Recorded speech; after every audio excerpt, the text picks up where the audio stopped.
ideas around addiction or loneliness or depression or anxiety or any of the things that people who are already in their homes deal with already. We need community.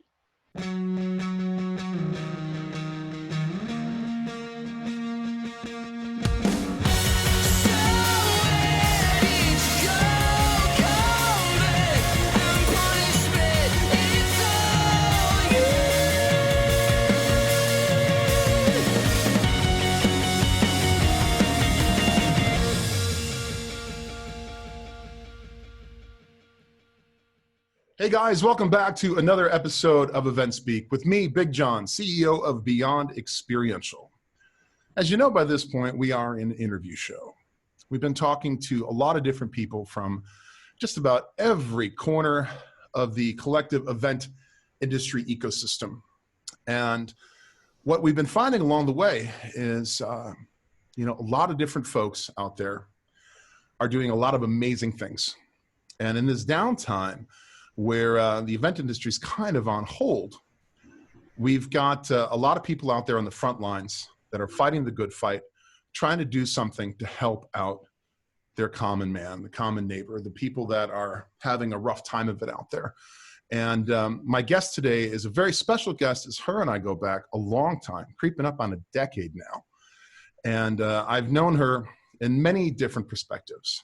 And where this perspective today comes from is from a wonderful organization, a nonprofit that she is the co-founder and executive director of, called the Sidewalk Project. Her name is Soma Snakeoil, and she's joining us today here from the wonderful city of LA. Soma, welcome to the show. Thanks for coming on EventSpeak. Thanks, John. I should have asked you before, how transparent do we get about our history? I should have asked you that before the camera started rolling. And I'm sure you just thought of that now. We could talk about whatever we want. I mean, we want to keep it at least enough of a PG-13 rating so that enough people can listen to it and watch it. But we can definitely talk about our history. And I'll kick it off because something I've talked a lot about on the show is my history with the Warped Tour and a lot that came from my life and the 11 years I spent out there. And guys, for all of you watching out there, a lot of Warped vets, I'm sure. It was my second to last year, 2009, coming at the end of the tour, was spending a good portion of the summer elbow to elbow with Fat Mike from NoFX, getting into far too much trouble and having far too much fun. And he invited me to a party. And this party was held at Soma's dungeon at the time. As Mike, I think, best described you as the Lucille Ball of the BDSM world. And that is definitely, I think, a very fair description of you, Soma, for that portion of who you are. And, to make a very long story short, everyone, this is a world I'd never had any experience with. I just went through a divorce and was looking to just experience new things and, get invited to this thing that to me seemed just out of this world. And as Soma and I were just talking about off camera right before we started, it utterly changed our lives forever in ways that I don't think any of us could have imagined, bringing us kind of full circle to today, which granted that's not completely out of our lives now, but it's definitely, I guess, changed some, wouldn't you say, since we first met? Oh yeah, totally. And, I'm sober 4 years now, and I'm not sure about you, but, we both have our Buddhist practice. I remember that really special time when I came to your Buddhist, do you call it a temple where you sit? The when you came to the Friendship Center with SGI. Yes. It was so great. And I was so incredibly proud of you. And I got to see you and your people be there in your community and the way that you practice, and just so exciting to come from, when we were, sort of doing key bumps of cocaine together to, Yes. When you're sitting there, with your Buddhist, your beads and chanting, and how far we've come in that time, and then to be sitting here together and be able to talk about the Sidewalk Project. So absolutely. I was thinking about when you came out to SGI, And, and I'm very transparent, as you are too, for folks watching. My road has been one of many twists and turns. And there was a time in my life that I was doing enough cocaine to kill a small elephant, but miraculously, I didn't end up being a statistic. And that was December 18th of 2015, the last time I put anything up my nose. And overall have really, I wouldn't go as far as to say sober, but sober from things that were very destructive for me. Absolutely. And Soma and I found a similar spiritual path, as we both practice different types of Buddhism, but nonetheless are both devout Buddhists to our own respective practices. And the one you came out to, if you remember, I did my experience, yeah, which in SGI, which I practice Nichiren Buddhism with, for anyone watching. We do a thing where someone will give a prepared 5 or 7 minute speech of how Buddhism has positively affected their lives. And for me, that experience, of course, delves into a lot of the behaviors I was just describing were all part of that story. And a lot of it, Soma was elbow to elbow with me in those times. And then to have you next to me sitting there at the Friendship Center in such a different capacity was really beautiful and very special. And I'll never forget it, and I would love to, on a footnote to that, once the time is right, I would still love to come and check out what you guys do and sit with you sometime just to experience that as well. Thank you. All about that. So let's talk about the Sidewalk Project. Tell me in your own words, what is the Sidewalk Project and why should people know about it? So the Sidewalk Project is, I like to call it a social activist organization, arts organization, and we work directly on the street with the houseless community. And we were actually formed 3 years ago, and I co-founded it with Stacy D from Bad Cop, Bad Cop, and Emily Nielsen, who's another friend of yours from Punk Rock and Paintbrushes. But it's a community now. It's really extended far beyond the three of us that formed it together. And one of the things that we really focus on is art and music, and we think of ourselves as a well-being community, with the idea that through these mediums of art and music, and we're here to talk about events. One of the things that we do with Sidewalk Project when we're not in the middle of the apocalypse is we throw these big events on the street, and we like to think of them as a party. And at these events, we provide a lot of different things, services. So it's almost like you can imagine a drop-in center on the street with art and with music, community building, but then you might get food and all sorts of different resources, and we also do harm reduction. It's changed a lot in COVID. We're no longer doing events. So just like, musicians and other people that are throwing events, we're not able to throw these big community events anymore. So we've really changed a lot how we're working. And I actually think that we've become more effective, which is really kind of interesting as a result.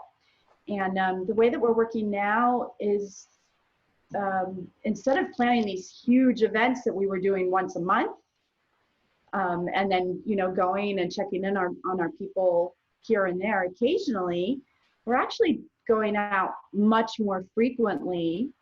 And the way that we're working, we're still painting our murals, we're still doing a lot of work online, supporting people with mental health, and we're really focused on public health as well right now. And we're really seeing in the midst of COVID how people are so heavily marginalized that live on the street. And so we take out these wellness kits, and they'll have a mask in the wellness kit and immunity supplies and supplies for washing your hands or hand sanitizers, and they'll have little snacks, and they'll have condoms, and sometimes we'll have band t-shirts in there because we're connected with people in the music industry, and they'll give us their extra merch, and then we'll have socks. And we really try to put together these really great kits that are really quite easy to give to people, and we do this in a way that's really quite safe, because we're wearing double masks and gloves, and for a period of time we were wearing face shields as well, because we're very conscious of our health and the health of the others. And then we also do harm reduction. So we're giving out clean needles and Narcan for overdose. And then we're also working with sex workers, and we're providing specific harm reduction tools for sex workers who live on the street. I know, and I'm going on and on and on about this, but there's just so much work. I just kind of want to give you a basic, this is what we do. Absolutely. Absolutely. Yeah. And, so because sex workers are heavily, heavily marginalized, and you can see I'm wearing my sex work shirt because I also am a sex worker. So, I come from a perspective of understanding from my own experience what it is like as a sex worker. And, so it's a very important thing. And, we're seeing things like in the midst of COVID, STI rates are rising. And, we're concerned about HIV, and we're concerned about HCV, hepatitis. So what we really are very much focused on is public health, as well as public wellness and personal wellness and mental health. And we're kind of sitting at the intersection of art and music and wellness and public health, if that makes sense. I know that was a really long description, but I want to tell you all about it because I'm so excited. Absolutely. Absolutely. And as you know, I've been out to several of the Sidewalk Project events, and something I think that's really pretty amazing what you guys do is you treat those folks as exactly what they are, is people that are part of a community. And when the homeless population in LA grew, like 23% since last year or something like that, where it's almost, an epidemic of its own for all kinds of different reasons. But, the fact that you guys are doing something that gives them also an outlet, I think, for entertainment, for music. And it's not just about, having a hot meal or getting things that you need to survive, but to remember to be able to live and enjoy your life in whatever capacity that you may live it. And, I was thinking to myself, watching the news and reading, following along the mayor's tweets and whatnot. And it seems like there's finally some initiatives that are being put in place where they're trying to help folks get into shelters and get into, housing and things that the city is appropriating for the homeless community. So my question to you is, do you see any of that stuff really making a difference, or is it something that in some ways could almost be detrimental to some of those folks that in some cases have been on the streets for years and may not even know how to live in a single room apartment and know how to be part of that kind of a lifestyle, because once the government is no longer helping them, like, what do they do then? Is what the city's trying to do enough, or do you feel like maybe they're missing the mark? Both. Definitely both. Definitely both. I think that we need to continue to work for housing solutions. Absolutely. Definitely don't want to block housing solutions. It is important because there's so often when there just isn't housing available. When people sit on lists for years and there's nothing there. There's no availability. People talk about, refer them to services, but the services just don't exist. Yeah. And I think there's a lot of perception around, oh, well, just go and, sign up for this service that actually isn't there. So I think it's super important to have, yes, build out the services, but to your point, it has to be supportive, because there's so much, it's such a complex issue, and a big part of it is mental health and trauma. And, there's a situation where, people can get housed and then end up back on the street again because it's not a supportive situation. Yeah. So yeah, absolutely. You have to set people up to succeed. And I think it's about taking the interest in really looking at rehabilitation from an epistemic perspective. And it's just helping people learn how to be able to live in that kind of a capacity again. Because, while of course, especially now, everything going on in COVID-19 world, but, I think LA has probably one of the largest homeless populations in the country of any other major city. And, I think these folks, I'd be curious to know, when you got Sidewalk Project, the idea together, how did you go about going down to Skid Row and showing up saying like, hey, no one of you know me, but I'm going to help you? What was that like? What was that journey like? How did you maneuver that? Yeah, I mean, so there's kind of two different things there. The first one, kind of, again, to your point of housing people, I think another important thing to remember is community building, and continue to create community building, because if we're just putting people in boxes and isolating people and then letting go, that's creating more loneliness, and that actually isn't a solution. And as far as ideas around addiction or loneliness or depression or anxiety or any of the things that people who are already in their homes deal with already, we need community, right? So yeah.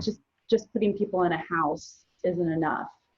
You have to create systems around it and community systems around it. And that is part of the Sidewalk Project, the ideas of community building and mutual aid, and groups of people and events, right? We're here because of events, because people need people, whether or not, it's sort of coming together on a computer, whatever that looks like. The second part of that, how did we go about creating our relationships in Skid Row? Slowly over time, and we really started with a group called In Decline, and we went and we did one sort of like art activism piece in collaboration with them, and then we met a gentleman named Crucio, who now you have met. Yes.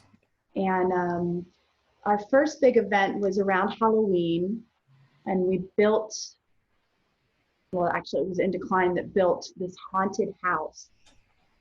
And then we gave out treats out of the haunted house.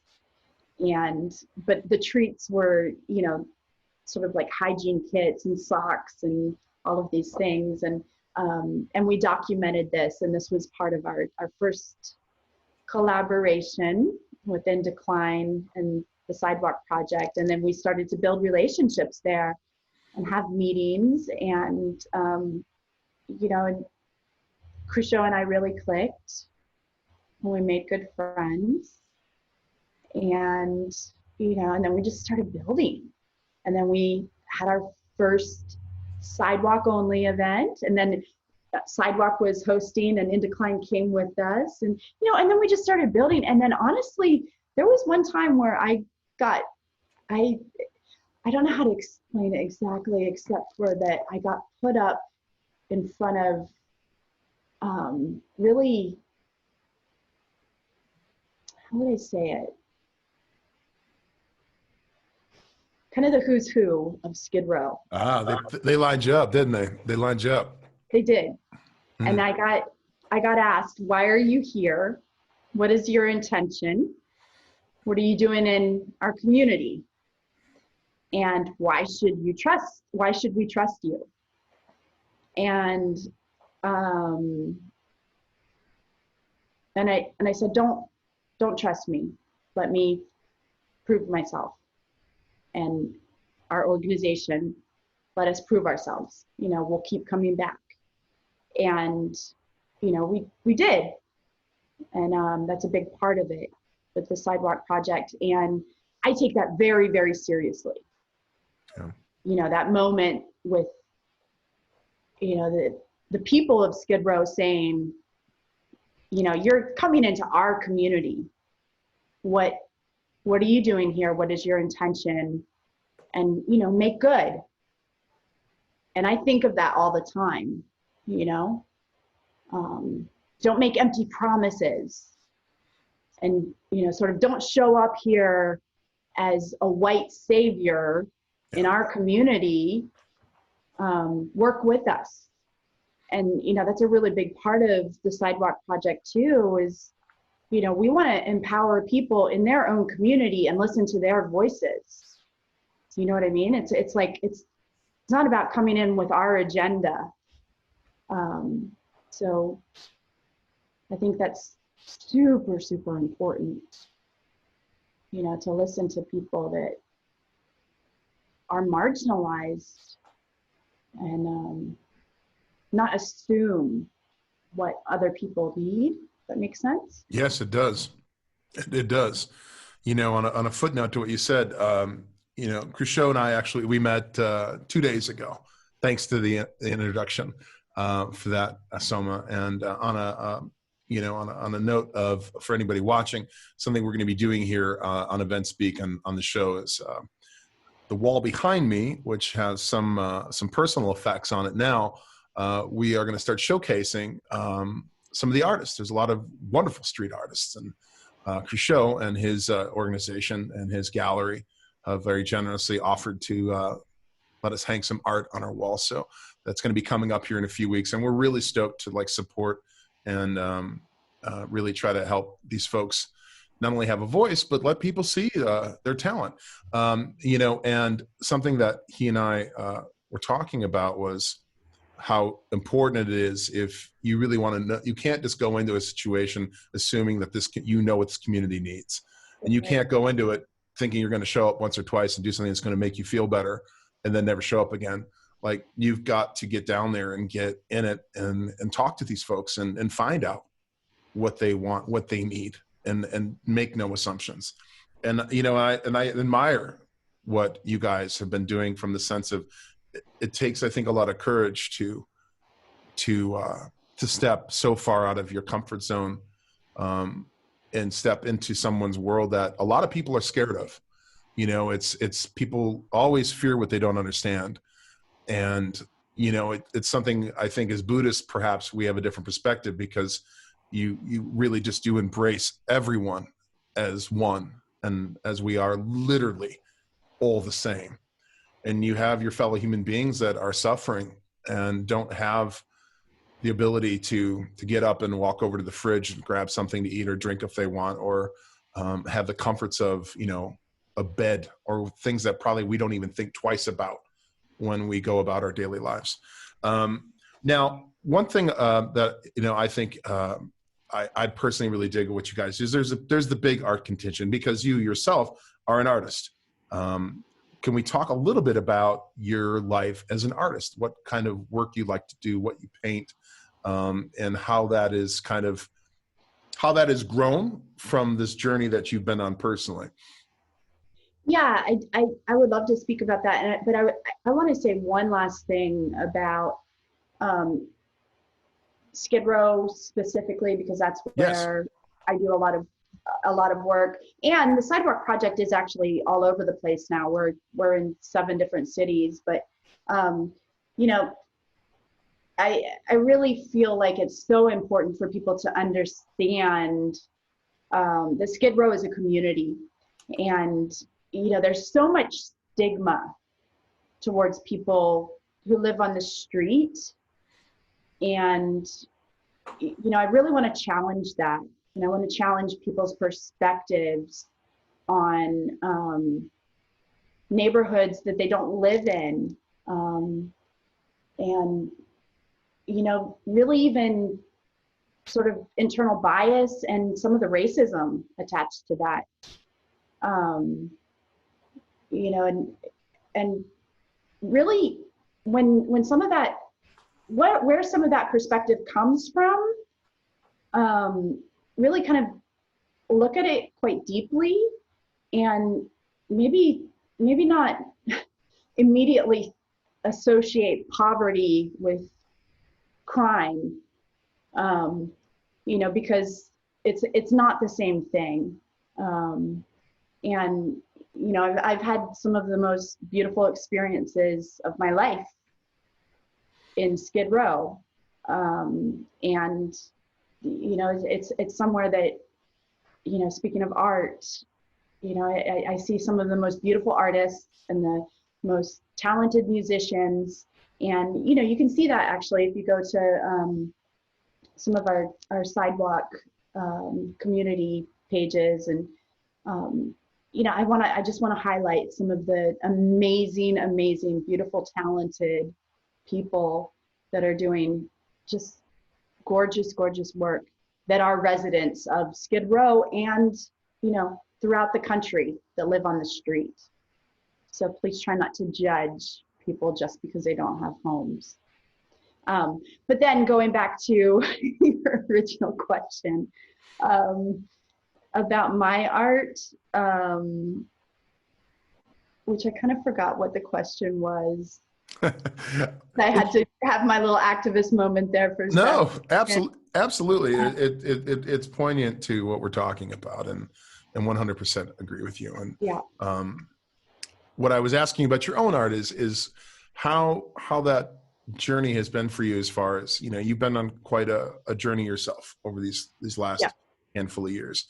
And as an artist, I'm sure a lot of that comes out in your art. And I'm sure it inspires things that you're doing with the Sidewalk Project as well, because art's got such a big place in that.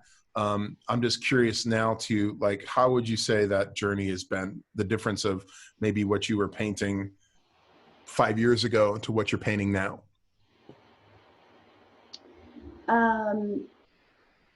So when I got sober and I moved back to Los Angeles after Mike and I split, I really started doing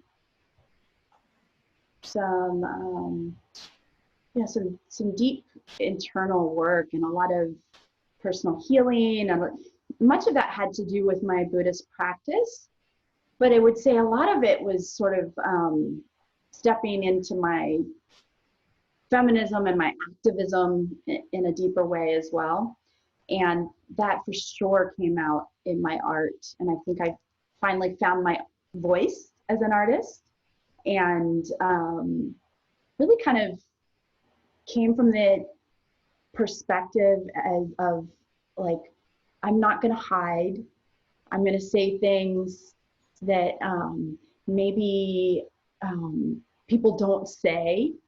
Maybe it's like a little bit scandalous to say some of the things that I am saying on my art, because I actually write and put it in a very big, you know, my art is big, and it's I like to think of it as opening my journal, or I sometimes talk about it even as like spreading my legs on my canvas. Of course you do. Yeah. But you know, this idea of you might hear other artists talk about this, but making the personal political. And and it's not just political, but the idea is really to connect with other humans, based on difficult situations that I've experienced, painful things that I've experienced. Just say it out loud. And, other people have had these painful experiences, maybe in a different way, but connect with others, start conversations. So for example, one piece was very hard to do, and I actually did it once and then left it behind in a hotel room in New York because I was scared of the piece. And then I did the piece again, and it's actually behind me. You can't see it here, but it was a piece I did about survival sex. And part of that was when I was unhoused as a young person. And it was really very painful to, put that out there in the world, because I was afraid of being judged by other people. And I realized if I'm going to face that fear, so openly, there's other people that have that fear also, and don't want to be judged. So I'm going to be someone that is going to speak out loud, Yeah, I do. And you do. And you do. And I've always admired you for that. Like, you've never not owned your shit, so to speak, Soma. And that's something I find more and more in my own journey, that it's hard to find in people. I think people have a difficult time sometimes just being able to own the things that aren't shiny and nice for them, the things about us that, we are proud of. But, it's all encompassing. All the shit that's fucked up about us is what makes us who we are. And there's so many people out there that can probably relate to that. And if we could find solidarity in that and our own imperfections and say, listen, there's no judgment here. We're all human beings. We're all trying to do the same thing, which in the end is find sustainable happiness, and whatever that is, and however that comes. Then I believe it comes with inconsistency and pain and suffering and uncertainty. And it's all part of our journey. And, I feel that the world needs more people like you in it, Soma, that are trying to do something good for others. As Nietzsche says, if you light a lantern for another, you'll also light your own way. And for any of you watching out there that are interested in say, hey, how can I get involved with the Sidewalk Project? How can I find out more about the Sidewalk Project? You could find them online at thesidewalkproject.org. thesidewalkproject.org. So before we sign off, is there anything else you'd like to say about the Sidewalk Project, or anything you want people to know that you could say now? Sure. Join us. You are welcome. If you want to be part of the Sidewalk Project, then we welcome you, and we really function in a way like a family. So we don't have application processes, and we're not therapists or trained professionals. We're a bunch of, activists and artists and people who care about giving back. And so just reach out to us, and you can actually start a Sidewalk Project in your own city if you want to. We kind of say wherever there's a sidewalk, there's a potential for a Sidewalk Project. I like that. Thank you so much for taking time to come and talk to us today. I know scheduling was a little crazy for us to get you on the show, and I do appreciate you coming on the show today. Everybody, Soma Snakeoil, thank you so much. The Sidewalk Project, thesidewalkproject.org. I am, of course, still Big John. This is still EventSpeak. You can find us online, as you already know, because you're watching at www.eventspeak.com. And until next time, please remember to take care of yourselves and each other.